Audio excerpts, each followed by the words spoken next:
Hello student, good morning. मैंने आपको दूसरी वाली जो एक्सरसाइज है उस एक्सरसाइज का अनुवाद यानी पूरी एक्सरसाइज करके दे दी। अब इसमें जो अंडरलाइन है प्रत्येक एक्सरसाइज की मैं उनके अर्थ बता दे रही हूँ, तो आप लोग उन्हें ध्यान से सुनना। पहले वाले का देखो कि जहाँ अंडरलाइन है वहाँ से देखना, उसका अर्थ समझो। गुरु नानक देव ऐसे ही षोडश कलाओं से पूर्ण स्नेह ज्योति महामानव थे। लोकमानस में अरसे से कार्तिक की पूर्णिमा के साथ गुरु के आविर्भाव का संबंध जोड़ दिया गया है। इसका अर्थ समझो कि गुरु नानक देव जो थे वो कैसे थे कि षोडश कलाओं से परिपूर्ण, यानी कि चंद्रमा की जो 16 कलाएँ होती हैं उन 16 कलाओं से परिपूर्ण थे, प्रकाशित हो रहे थे। ज्योति महामानव थे कि उनकी ज्योति चारों तरफ चंद्रमा के तरह कि शीतल करने वाली ज्योति की तरह वो प्रकाशित हो रहे। लोकमानस में ऐसे इसे अरसे से कार्तिक पूर्णिमा के साथ गुरु के आविर्भाव का संबंध जोड़ दिया गया है कि इस महापुरुष ने कि कार्तिक की पूर्णिमा के दिन जन्म लेने के बाद कि उन्हें क्या करता है उसी से जोड़ दिया है। किससे? कि कार्तिक की पूर्णिमा से जोड़ दिया है। तो कार्तिक की पूर्णिमा से क्या हुआ कि इनका संबंध किससे जोड़ दिया? कार्तिक की पूर्णिमा से। तो इनका आविर्भाव किससे बना दिया गया है? कार्तिक बना। तो कार्तिक की पूर्णिमा के दिन जन्म लेने के कारण इन्हें और उसे दोनों को महान बना दिया गया। कि दोनों कैसे हो गए कि चाहे तो ये समझो कि कार्तिक की पूर्णिमा को जन्म लेने के बाद ये महान हुए या इनके माध्यम से कार्तिक की पूर्णिमा शुद्ध हुई है। तो ये चीज़ आपको उसमें लिखनी है। ये आपका इसका अर्थ हो गया। अब आपका दूसरा वाला देखो, तो दूसरा हमने करवा दिया था। तीसरा देखो क ख हो गया। अब ग वाला देखो, ग में दिया है आपका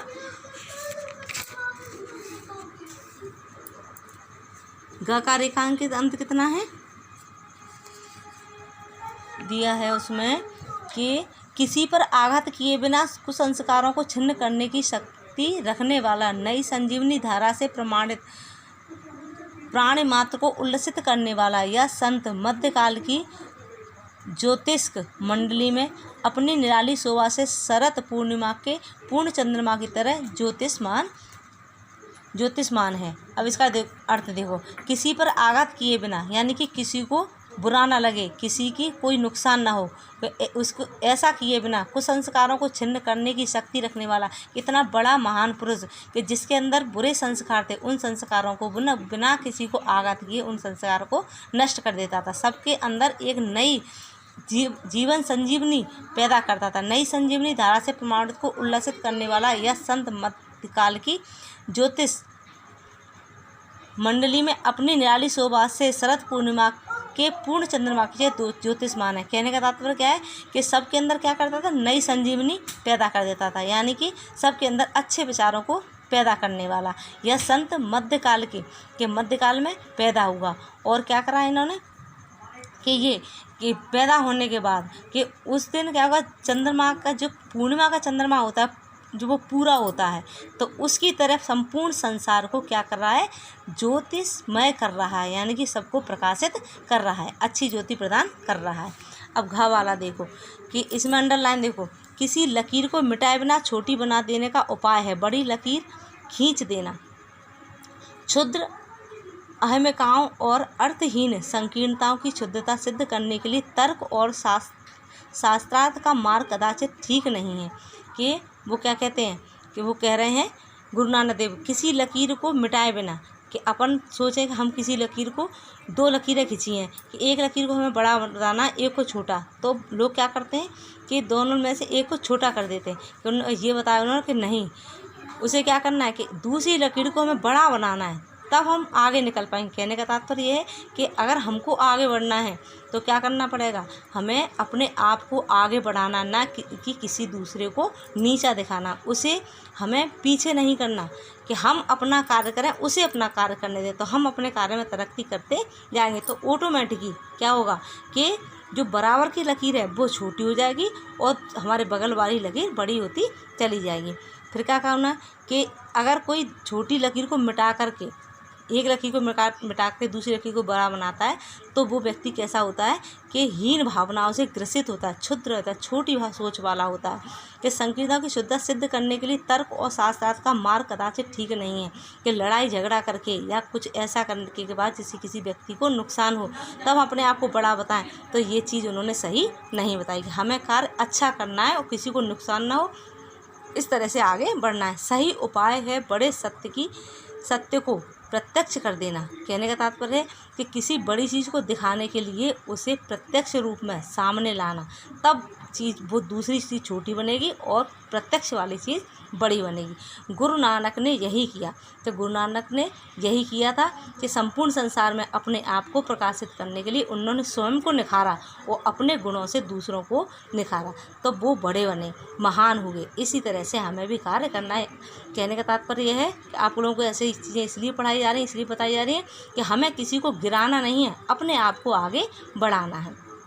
अब आपका ये वाला वाला देखो, ठीक है, कि भगवान जब अनुग्रह करते हैं तो अपनी दिव्य ज्योति ऐसे महान संतों में उतार देते हैं। एक बार जब यह ज्योति मानव देह को आश्रय करके उतरती है तो चुपचाप नहीं बैठती, यह क्रियात्मक होती है। नीचे गिरे हुए अभाजन लोगों को वह प्रभावित करती है, ऊपर उठाती है।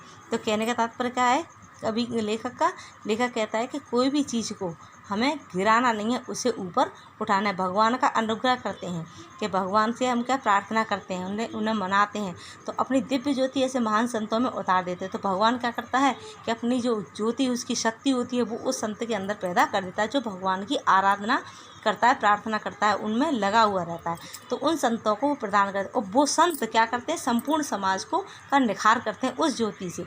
एक बार जब यह ज्योति मानव देह को आश्रय करके उतरती है तो ये ज्योति जो ईश्वर की ज्योति किसी महान व्यक्ति के अंदर आ जाती है तो वो व्यक्ति क्या करता है कि चुपचाप धीरे धीरे उस ज्योति से संपूर्ण संसार को प्रकाशित करने लगता है।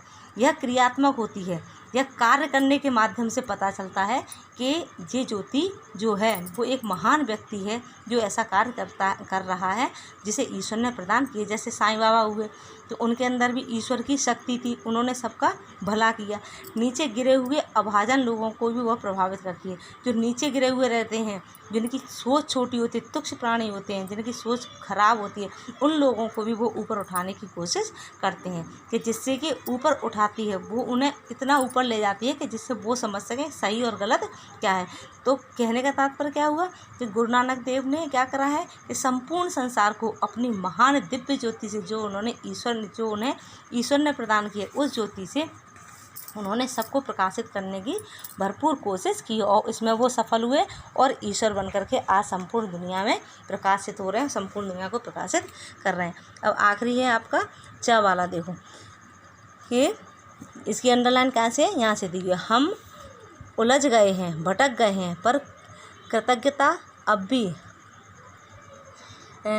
भी हम में रह गई है। आज भी हम तुम्हारी अमृतोपम वाणी को भूल नहीं गए हैं।